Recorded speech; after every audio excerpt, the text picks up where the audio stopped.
त्या समुद्रावरती अनधिकृत दर्गा बांधत होते, एका रात्रीत तोडायला लावला. आम्ही काय प्रार्थना करू नका म्हणतोय? आम्ही काय नमाज पढू नका म्हणतोय?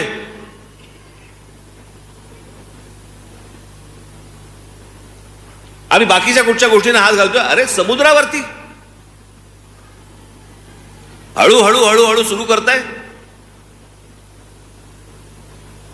ते झाल्यानंतर तुम्ही महत्वाची गोष्ट त्यातली बघा, ते झाल्यानंतर देखील मुस्लिम समाजाकडनं कोणती प्रतिक्रिया नाही आली, कारण त्यांनाही कळलंय अनधिकृत आहे. पण हे केलं कोणी? का सरकारच्या लक्षात नाही आलं? जिकडे तो दर्गा होत होता त्याच्या बरोबर 100 फुटावरती तिथे पोलीस स्टेशन आहे.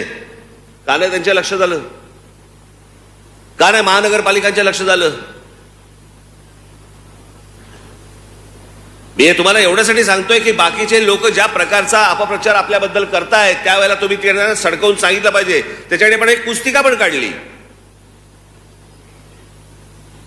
एक आपण पुस्तिका पण त्याच्यासाठी काढली की आपण काय काय काय आजपर्यंत आंदोलनं केली आणि त्याचे रिझल्ट काय ते तुमच्यापर्यंत पोहोचलं नसेल तर पोहोचवायचा मी सांगतो ह्या सगळ्या लोकांना तुमच्यापर्यंत पोहोचवायला. तेव्हा त्या लोकांशी बोला, त्या पत्रकारांशी बोला जेव्हा तुमच्यावरती आरोप करतात त्यावेळेला. गेल्या 18 वर्षामध्ये आपल्या पक्षाने जेवढी आंदोलनं केली, यशस्वी आंदोलनं केली, इतर कोणत्याही राजकीय पक्षाने केलेली नाही आहेत.